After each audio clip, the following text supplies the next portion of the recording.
Om Swastiastu. Halo semuanya, perkenalkan nama saya Nika Desi Damayanti dengan NIM 18130411023 dari kelas 6A Pendidikan Biologi.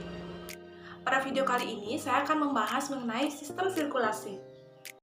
Kegiatan ketiga dari sistem sirkulasi ini yaitu kadar hemoglobin atau Hb. Dari kegiatan ini yaitu mengetahui kadar Hb dengan menggunakan kata Thalquish. Selanjutnya, saya akan membahas mengenai landasan teori dari kegiatan 3. Hemoglobin atau Hb merupakan salah satu komponen dalam sel darah merah atau eritrosit yang berfungsi untuk mengikat oksigen dan mengantarkannya ke seluruh sel jaringan tubuh. Oksigen diperlukan oleh jaringan tubuh untuk melakukan fungsinya. Hemoglobin dibentuk dari gabungan protein dan zat besi yang membentuk sel darah merah atau eritrosit. Cara untuk memastikan seseorang menderita anemia yakni dengan dilakukannya pemeriksaan kadar Hb dalam darah. Menurut Nugraha tahun 2017, tujuan dari pemeriksaan kadar hemoglobin yaitu untuk menentukan kadar hemoglobin dalam darah, membantu mendiagnosis anemia, dan menentukan defisit cairan tubuh untuk peningkatan kadar hemoglobin.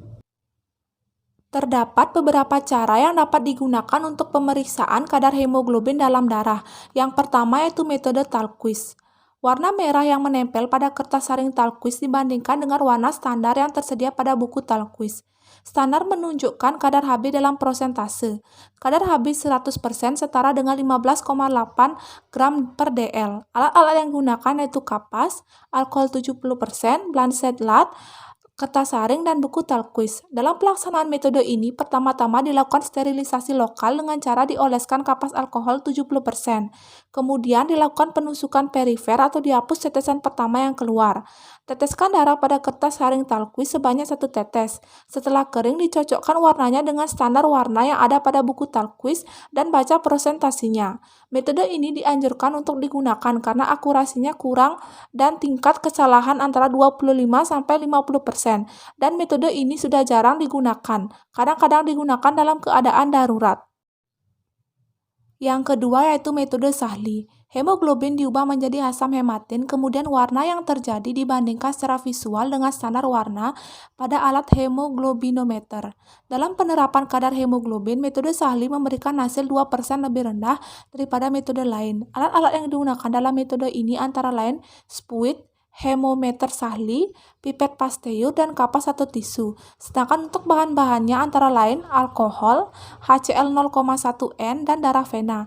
Cara kerja dari metode ini yaitu pertama-tama disiapkan alat dan bahan yang akan digunakan, kemudian tabung Sahli diisi dengan HCl 0,1N sampai tanda batas angka. Setelah itu oleskan kapas alkohol 70% untuk mensterilisasi lokal dan dilakukan penusukan pada vena. Dengan pipet Sahli diambil darah sebanyak 20 mikroliter. Kemudian dimasukkan segera di dalam tabung Sahli yang berisi HCl 0,1N, dicampur sampai homogen atau terbentuk warna tengguli, dan diencerkan isi tabung dengan aqueous sampai menyamai warna standar. Lalu dibaca hasilnya dengan memperhatikan meniskus cairan pada angka skala. Metode yang ketiga yaitu metode cyanmedehemoglobin. Hemoglobin diubah menjadi cyanmedehemoglobin dalam larutan yang berisi larutan kalium ferricyanida dan kalium cyanida. Absorbansi larutan diukur pada panjang gelombang atau filter hijau.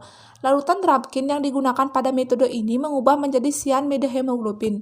Alat-alat yang digunakan yaitu spektrofotometer atau fotometer dengan filter 540-550 mikrometer, tabung reaksi, clinipet, dan dispenser. Sedangkan larutan yang digunakan yaitu larutan Drabkin 200 mg, KCN 50 mg, K2PO4 140 mg, Ion Iconic Detergent 1 ml, Aquades 1000 ml pH 7,0 sampai 7,4, larutan cyanmedehemoglobin standar. Cara kerja dari metode ini yaitu pertama-tama masukkan 5 ml larutan Drabkin ke dalam tabung, kemudian dipipet darah vena atau edeta dengan pipet otomatis 20 mikron. Kelebihan darah yang menempel dihapus dengan kertas pembersih atau tisu dan dimasukkan darah ke dalam tabung reaksi yang berisi larutan Drabkin. Pipet dibilas dengan larutan Drabkin tersebut. Setelah itu, dicampur dengan larutan dengan cara menggoyang tabung tersebut secara perlahan hingga larutan homogeni dan dibiarkan selama 5 menit. Kemudian dibaca dengan menggunakan fotometer atau spektrofotometer sebagai belangko dengan menggunakan larutan Drabkin. Yang keempat yaitu Hb meter.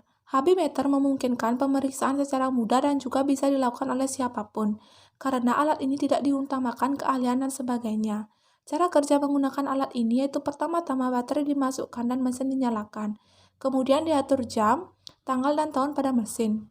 Diambil chip warna kuning dimasukkan ke dalam mesin untuk cek mesin. Jika layar muncul oke, berarti mesin siap digunakan. Setiap botol strip terdapat chip tes. Untuk cek hemoglobin, dimasukkan chip hemoglobin terlebih dahulu. Pada layar akan muncul angka atau kode sesuai pada botol strip. Setelah itu akan muncul gambar tetes darah dan kedip-kedip. Dimasukkan jarum pada alat tembak terbentuk pen dan diatur kedalaman jarum.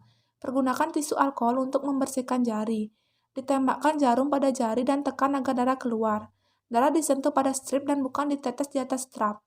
Sentuhkan pada bagian garis yang ada tanda panah. Darah akan langsung meresap sampai ujung strip dan bunyi bip.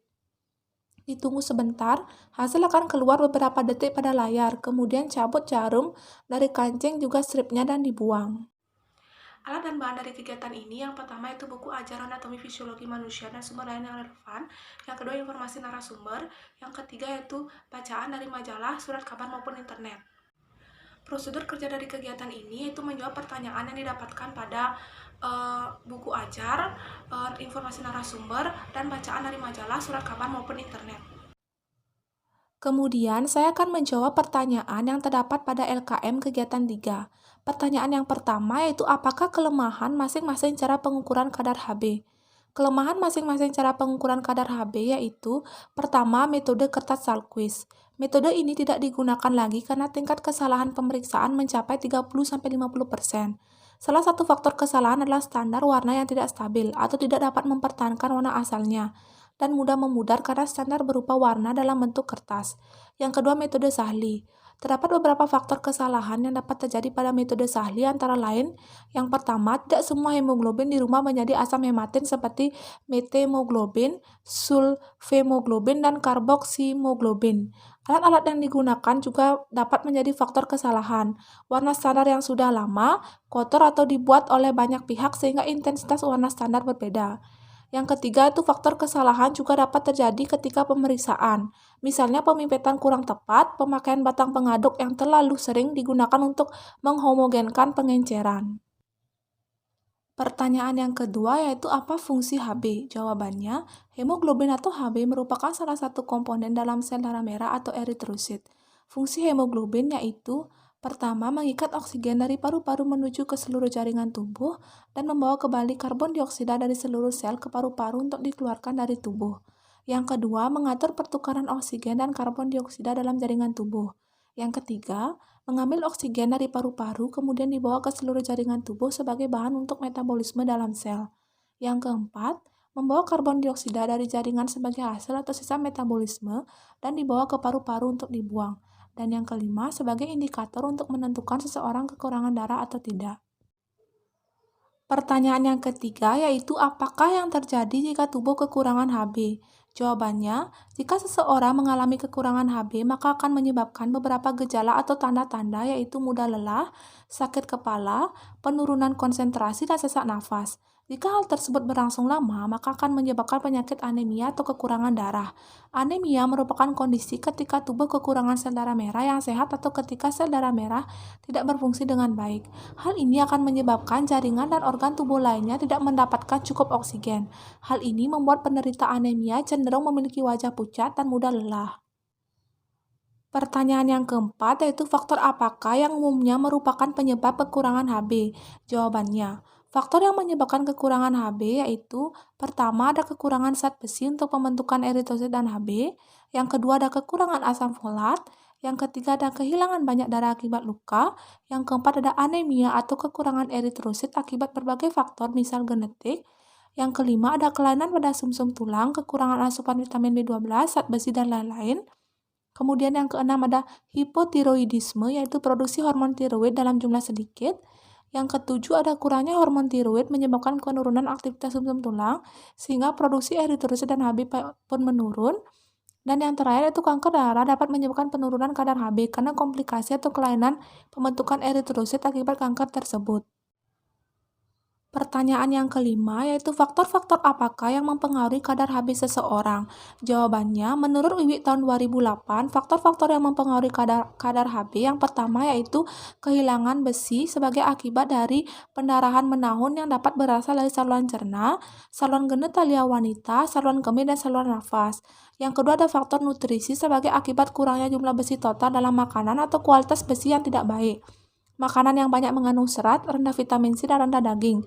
Yang ketiga ada kebutuhan besi meningkat seperti pada prematuritas anak pada masa pertumbuhan dan kehamilan. Dan yang terakhir ada gangguan absorpsi besi seperti gastrektomi dan kolitis kronis.